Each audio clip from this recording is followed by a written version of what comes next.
This is the Global Podcast Network, where executives and professionals connect, share, and inspire. Stay tuned for the conversations that drive success.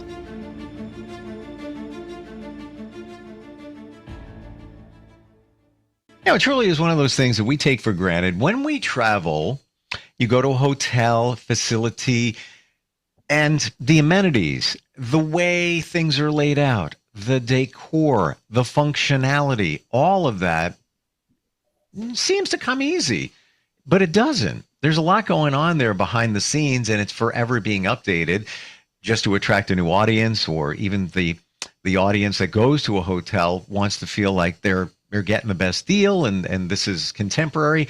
We're going to talk with somebody today that has put this on my radar in terms of what's going on out there.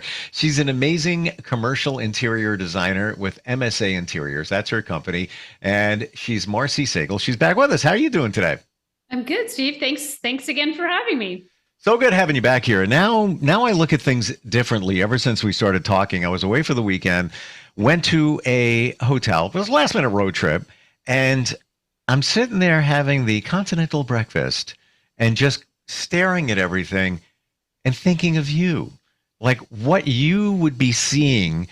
And even, I'm ignoring my guest, by the way. I'm just looking around like, I'm scared. But you know what's interesting? Now I see it differently ever since you've showed me some of your designs, which are so functional, so contemporary, but not over the top. And this one chain brand, I mean, I'm not going to say the name, but you'll know the name. It looked a little bit outdated. It was fairly functional. A couple of good things and bad things there that I saw in looking at the overall layout. And I'm not even getting to the room yet. I'm just talking about the main area where you go in. Is this what you do when you go to different places? Are you processing, looking? Yes, I am constantly scanning and looking at everything. I travel a lot. And when I travel, I stay in many different brand hotels, lots of boutique hotels all over the world. And, you know, my thing is I want to feel great when I walk in to a space at any level of a hotel. And I want it to be super clean, like majorly clean. Mm-hmm. And I mean, I am picky. I was in a hotel actually on Saturday night in Annapolis, and went to see the boat parades of lights, which is pretty fun. Sure. And it's my hometown also. But so I went, and, you know, I'm looking like you at every single detail. It's a little dated. It's a little too nautical, like a little too much what I think would be just too obvious nautical. Mm-hmm. It is the home of the Naval Academy, and it is on the water. The whole Annapolis is on the water. So, you know, it just seemed like it needed a refresh. The good news is the rooms, pretty fantastic. They have views, very, very great views. And they also have incredible linens, which is nice, and very clean, very important to me. But while I'm walking through the lobby spaces of hotels and the corridors, which are also really important, I'm looking at the details. I'm looking at, you know, what does their furniture look like? Why do they have so many shelves and they're not filled with things? You know, it would have been better to not have all those shelves. And they had the coffee area there. You know, so yes, I absolutely look at these things because I don't really understand sometimes why people design the way that they do. Accessories are usually not something, you don't see a million accessories in a hotel lobby as you would in a multifamily property. The reason being is you have a lot of people coming and going, a lot more possibility for theft. And so basically try to minimize the dustiness of it and keeping things cleaner, more compact. That's what we typically do with any of the brands that we work for hotels. So I do pay attention to all of that. I really think it's super important. I want the coffee area to be like big because lots of people are going to be using it at the same time. So I like Oh, to set wait. it up I in don't a want to way. cut you off here, but aside from your skills of design, are we the same person? Because you're speaking my language, like the cleanliness. Not that I'm OCD about that, but yeah, there's a level of just clean. And the coffee area, I'm thinking of what I wanted to say to you based on what we're talking about, and that was on my radar.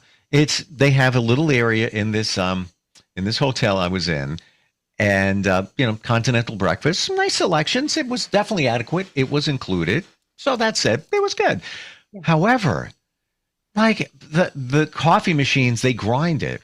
So I was like, oh, fresh coffee, and it was really good. However, it takes time. So you're looking at least 2 minutes to pour your cup of coffee. People were loving, give me the milk over here. Like, oh God, I'm here to relax. I feel stressed out. Why? Because it was poorly designed. Yeah. It should have been done better. And again, it's just too many people coming into the same space at the same time. So, spring for the second coffee maker, They had to. That's the scary part. Oh gosh. There was still, and there wasn't room there. But the one thing that did work well, it's actually kind of funny.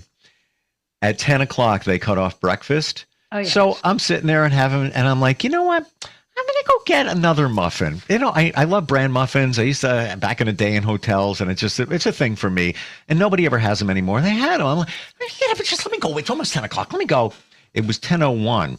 The one functional thing that they had was these big barn doors. You've been cut off. Oh yeah. You can't go back. And they're very exact about it in most of these brands. Well, guess what? Those doors worked really well. No benefit to the guests. That's funny. The hotel in Annapolis, I stay there all the time, like when I have meetings and things, so I can have dinner and not have to come back. But and so they know me, and they're all very lovely, but the parade of boats, I forgot, oh my goodness, the parking situation. Yep. So they are oversaturated with parking that night because the parade of boats is literally next door. So that was interesting. So I realized I couldn't take my car to the dinner that I had to go to because I didn't want to take it out and not have a space when I came back. Gotcha. Did you? So you Ubered? I had to Uber. Yeah. What's up? You Ubered. Okay. Gotcha. Oh yeah, I had to Uber. And that was interesting in its own self. But yeah, it was fun. But anyway, so getting back to the brands, I look at all the details of the showers and the bathrooms and how they're laid out. It's incredibly important to me that you have plug-in phone ports at both sides of the bed, okay? Not just one, but both. And that you can be laying in bed and actually turn off all the lights so you don't have to get up. All right, we're going to dissect this second by second because that's exactly what I wanted to mention. And you're reading my mind. I walked into this room. Where are the switches? How do you turn the lights on? Where are the outlets? What? But like it, and what that says to me is they didn't intentionally design. What they did was retrofit an old design and try and make it work. But meanwhile, I couldn't figure anything out. I had to take my phone, put the light on as I'm searching. Oh, we got an outlet over here. Got a switch over here. Let me see what this switch does. I will say there was a armoire, and it's useless functionality, but I thought it was kind of cool. There was a switch. That switch I found right on the front of it and clicked it, and it illuminated from the top of the armoire to the ceiling. And I was like, well, that looks really good. Looks classy. Yeah. Doesn't do anything for you, but at least I found that switch. But to your point, these are things that need to be considered. And do you think what I'm thinking here is that they kind of like retrofitted it, to make it? Yeah. Okay. This hotel's been around for a very long time. So I know they've retrofitted it and they've had different ownership as well during that time. And that's a whole nother thing. So it was branded one, and then it became more of a boutique hotel, not part of that brand anymore. So then they kind of made it unusual, I guess is the word, because I don't know what the decor was, but it is what it is. So I kind of have a couple thought processes on that. I really, really really like efficiency. So I like to be given a bottle of water, okay? In any of the higher end hotels, I think everyone should give you a bottle of water. We're the same person. It's driving me crazy. We are the same. It's sick. Yes, I agree with you. And as I was checking out, I was like, oh, I'm going to get a bottle of water for the drive, and I'm taking out my wallet, and I happen to have a couple of bucks. Usually I don't. And I was like, oh, wait, you don't take cash. And I already checked out and everything. And he says, just take the bottle of water. It's on me. I'm like, oh, well, thank you very much. But in the room, it should be there. I don't care if it's a low end. What does a case of water cost now? $3? Yeah, exactly. It's just kind of a typical standard level of good care. Okay.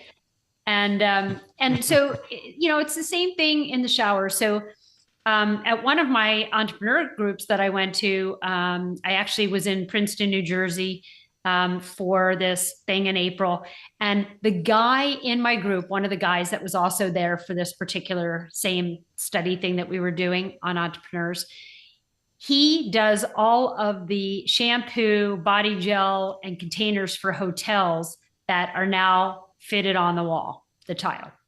So, yep. And they replace them and recycle them. And they have all different level brands, every type of brand. He's like the largest in the industry. That's all he does. So let me get clarification. Back in the day, it used to be little bottles, and we would take them half the time. Convenient. Now it's the dispenser, and the bottles. It looks like they refill the dispensers. So that's what he does. They actually replace the whole bottle of the dispenser. And they take that and recycle it back. So it's like, they fill them. And then when they get to a certain point, so many usages, they take it out and replace it. That's how it's done. And then the bottle is sent back for all of the units at the same time or whatever it is. And then they recycle them all. Got it. Okay. So it's pretty efficient. And the company was started basically for recycling purposes. Wow. Yeah. What's your feel on the dispenser versus the individual bottles? So I think that's really indicative of the level of the hotel. So if you are in a higher end hotel, you're never going to see dispensers. You're just not going to see them.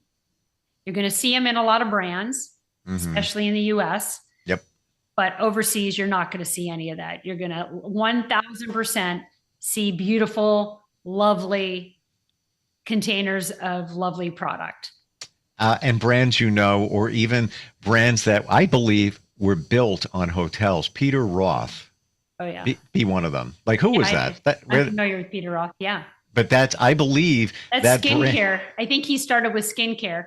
Yes, but those would be like, I'm not going to name the brand, but and slightly upper quality hotel, they would have his brand, but now you find it in stores, and I could be wrong, but it almost looked like that's where it started growing, being in hotels. Yeah. And again, when I go to Europe and I try all of the phenomenal brand that we don't either have here, or we may have one store in like New York that carries it kind of thing. I love it because the brands are amazing and they're so environmentally correct and they smell amazing. I love that. Those are the ones you take. All right. So what else are you seeing? We're talking about lodging, hotels, things like that. What else is on your radar, whether you're walking through the front door, where you're going through the hallways, or the room? So I am really interested in the check-in area. So I travel a lot and I like things to be very efficient. I don't like to stand in lines. I don't like, waiting. I don't care what the vacation is or how much the hotel is. If you don't have enough people there checking people in, that's your fault. So, but I don't like it. It's bothersome to me. So a lot of brands will allow you to pre-check in the US, and I kind of like that because then I don't have to deal with that. And then you can do an electronic check-in with your phone, and that makes it super efficient. But I'm really interested in what that whole process looks like from a design standpoint? Are you at a table? Are you at a, high level waist area where people are behind it and they're on their computer? You're not sure if they're free. You're not sure if they're available to check you in. They're not really giving you that acknowledgement sometimes that they're ready to check you in. So you stand there waiting for not knowing how long. So these things, I'm looking at efficiency. I want things to be efficient. I want things to move. I want things to feel friendly. I want things to feel inviting. I want it to feel like you're welcomed at the front desk, not being invited. And that's the difference. I see that now that you're saying it. And you just traveled all day, right? And you get there. You want to be welcomed as opposed to, no, I don't know if it's my turn to go up there. I almost feel like I'm bothering them. I will say the place I was just at, and I checked in late. It was like 8 o'clock at night because I did dinner and I did things beforehand. I'll give them a plus on this one. They said, "Oh, would you like a chocolate chip cookie?" And it was in a little glass thing with the tongs, and I was like, "All right, you know what? What did that cost them?" And it felt like grandma gives you a cookie. It's like you felt welcomed. You felt welcomed for a cookie. Absolutely. And it's just a little added nothing that doesn't, like you said, cost a lot of money, but it makes you feel like, oh yeah, sure. I'd love a cookie before I go to bed. Yeah. Yeah. They care. They actually care. Yeah. And so for me, I really do not like these lobbies that have just too much furniture crammed in them. Like they're ready to seat, 100 people in the lobby. Mm-hmm. Like, why would you need that amount of seats? I mean, it's just not functional. I still want it to feel aesthetically pleasing. And even if you're working under a brand design, I still want it to feel like lots of different groups can move around in different areas in the lobby without feeling like they're on top of each other. But I also don't like it oversaturated with furniture. So, because furniture has a timeline.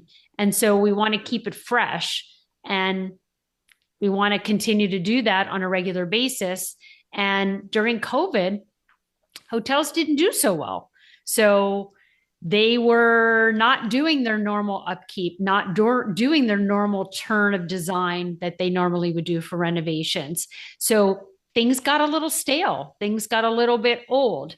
And they did because people weren't, using hotels as much as they could because of COVID. They weren't really going away from their home as much. So I think they're catching up still right now. And so a lot of the different hotels around the country are just catching up, and that's really where we are. So I think the next few years. Yeah. We need you. Set them straight, get them on track. Miami 3 weeks ago, I was there, and the front desk thing was just how you described, where you had to wait, and do you see me? I'm over here. I just want to say I'm checking in, or I have a question. Where's close restaurant? I'll give them Miami really, really well. Oh, okay. Really well. So this was mid Miami Beach. Okay. So kind of there. I took the trolley and went to South Beach. Yeah, and they had Art Basel. Did you hit Art Basel that week, or was it the following week? Say that again. Art Basel. That was the beginning of December. I was there like a week or two before that. Okay, because it is really fun. If you've never been, it's a really fun thing. I talked to an artist, a photographer who does artistic photography. He was part of that. I believe it was December 3rd, 4th, 5th-ish, around that time. Yeah. What was the guy's first name? Oh, because I know someone from Toronto that shows there. He's I think from Pittsburgh, Pennsylvania originally. Yeah. I was just wondering, that would be a really weird, wild coincidence, because he was there. I know, because I saw it posted on his site. And I didn't time that out. I wasn't aware of it. And I basically just went just to get away. When I was there, when they had the cold snap in Miami, it went from 85 to 49.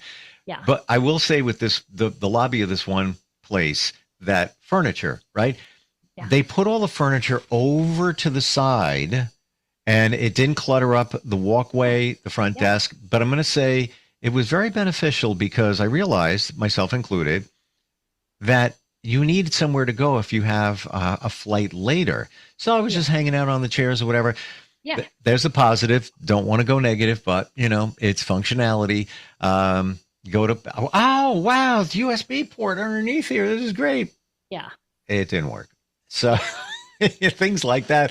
So it must have been slightly more updated furniture with the ports in there, but they didn't work. So that was a little frustrating. And Needed a charge. I have been going to Miami for a very long time. I love the vibe. I think it's super fun.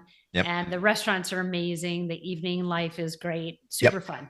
Unless you're walking in 49-degree weather with wind and you didn't expect it. I actually was there 2 weekends ago in Delray, and the weather was 84 degrees. Yeah. It was one day. It was the one day it dropped out, but whatever. Yeah, still relaxing and all of that.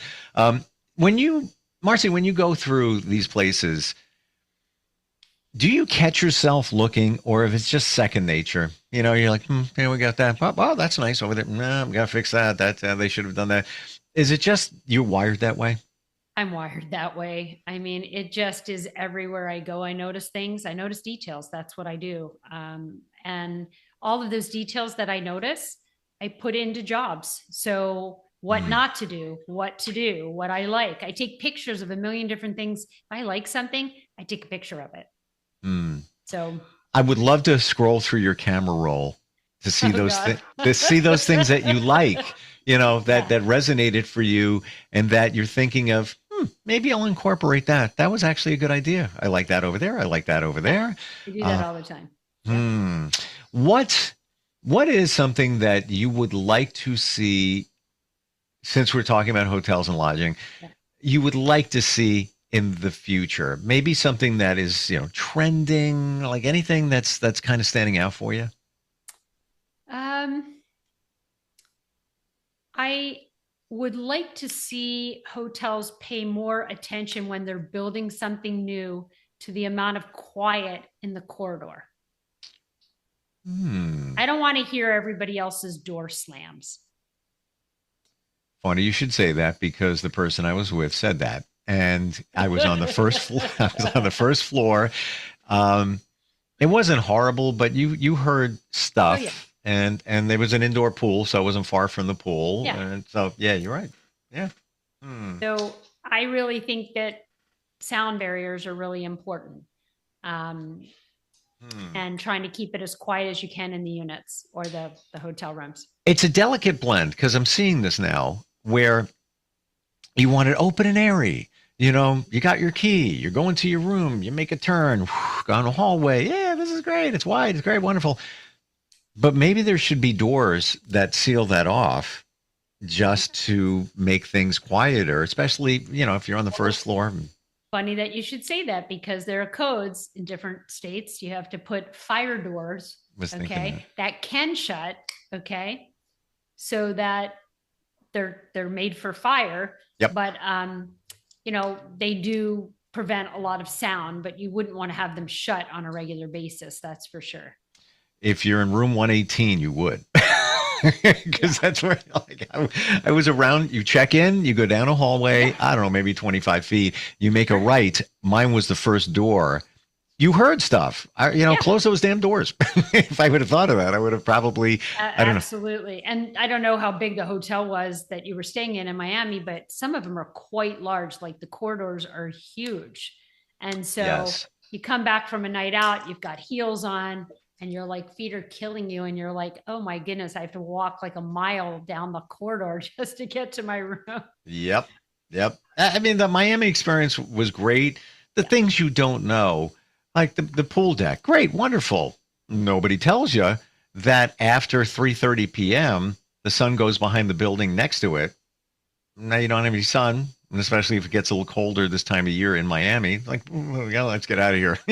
But I guess you can't do anything about that. That's, That's buildings. just the structure's been put and it faces, and they weren't really thinking about, it could have been there who knows how long, because a lot of hotels in Miami have been in existence and just changed over and turned into something different.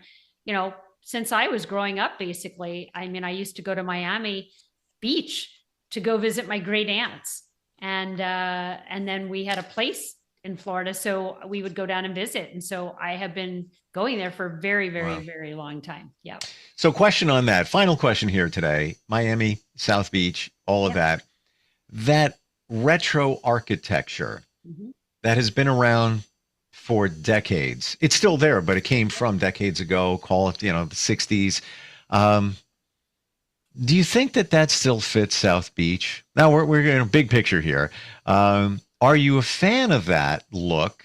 And do you think, it's getting a little dated? Maybe we want to change the facades of some places. So interesting. A lot of the deco properties have been remade into a more modern structure. My cousin's daughter just got married not too long ago at the Faena in Miami. Really, really fabulous hotel, over the top, crazy wedding. And, incredibly beautiful. And I've stayed in a lot of properties in Miami.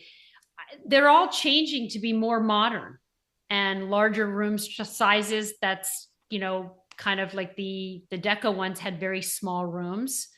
And so people want a little bit of larger bathrooms, little larger room, a little bit more space to move around. And so the answer is a lot of those have been redone into more modern structures, unfortunately. So I saw a fair amount that had that Art Deco style to them. And maybe they didn't change much. Maybe obviously they're going to clean it up years later, paint it, whatever.